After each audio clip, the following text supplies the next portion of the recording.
حضرت لال شہباز قلندر رحمتullah علیہ صاحب کرامت بزرگ ہوئے ہیں۔ آپ کی زندگی میں بے شمار کرامات آپ سے منسوب ہیں۔ کرامت کا لفظ خداوند قدوس کے کرم سے نکلا ہے۔ حضرت لال شہباز قلندر پر اللہ تعالیٰ کا خصوصی فضل و کرم تھا، اس لیے ان سے زندگی میں کرامات کا ظہور ہوا۔ آگے بڑھنے سے پہلے آپ سے گزارش ہے کہ اگر آپ چینل پر نئے ہیں تو چینل کو سبسکرائب کر دیں، اور ویڈیو پسند آئے تو ویڈیو کو لائک اور دوستوں کے ساتھ شیئر کر دیں۔ کہا جاتا ہے کہ حضرت لال شہباز قلندر رحمتullah علیہ سیون شریف میں صاحب کرامت ولی اللہ کے طور پر خوب جانے جاتے تھے۔ بے شمار لوگ آپ کے عقیدت مندوں میں شامل تھے اور آپ سے فیض حاصل کرتے رہتے تھے۔ آپ بھی لوگوں کی بھلائی اور انہیں راہ حق پر گامزن کرنے کی غرض سے رات دن خدمت خلق میں مصروف رہتے تھے۔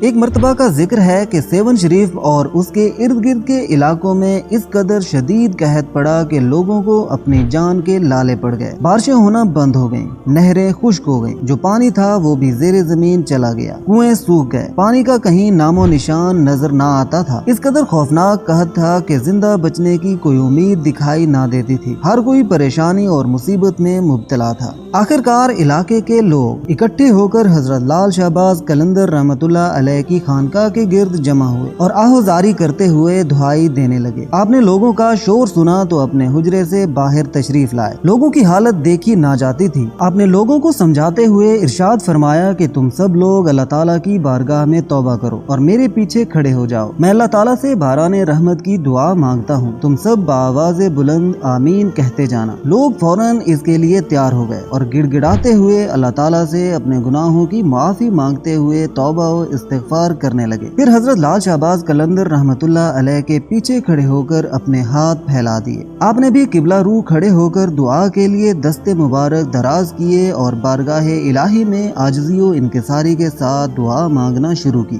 اے میرے پروردگار، میں تیرا بڑا ہی مسکین اور عاجز بندہ ہوں۔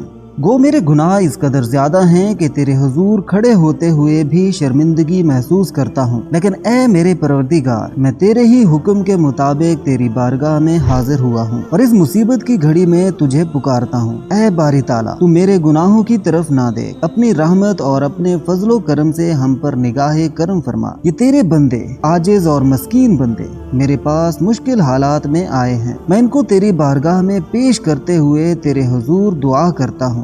اے اللہ، میری فریاد سن لے، میری دعا کو قبولیت کا شرف عطا فرما، اپنے بندوں کو اس قحط سے نجات عطا فرما، اپنے آسمانوں کو حکم فرما کہ وہ پانی برسائیں، اپنی زمین کو حکم فرما کہ وہ رزق اگائے، اپنے چشموں، اپنے دریاؤں کو حکم فرما کہ وہ پانی سے بھر جائیں، اپنے کنووں کو حکم فرما کہ وہ پانی سے ابلنے لگیں۔ یا اللہ، ہر طرف ہریالی پیدا فرما، خوشحالی اور آسائش مہیا فرما۔ اے اللہ، ہم سب پر رحم و کرم نازل فرما، ہم سب کی دعا کو قبول فرما، ہمیں اس قحط کے عذاب سے خلاصی عطا فرما۔ اے میرے پروردگار، ہم تجھے تیرے پیارے محبوب علیہ الصلوۃ والسلام کا واسطہ دے کر عاجزی و انکساری کے ساتھ التجا کرتے ہیں کہ ہماری طرف سے نظر نہ پھیر، ہم سے عذاب ٹال دے، اپنا خصوصی فضل و کرم فرما اور باران رحمت برسا۔ یا اللہ، تیرے یہ بندے قحط کی وجہ سے پریشان اور مصیبت میں مبتلا ہے، تو ہی ان کی مدد فرمانے والا ہے، تو ہی ان کو اس مصیبت سے باہر نکال سکتا ہے۔ اے پروردگار، ہم بڑی امیدیں لے کر اپنے دامن پھیلائے دستے دعا دراز کیے تیرے حضور حاضر ہیں، ہم پر اپنا فضل و کرم نازل فرما۔ تجھے تیری رحیمی اور کریمی کا واسطہ دیتے ہیں اور یہ امید رکھتے ہیں کہ تو ہماری دعا کو رد نہیں فرمائے گا۔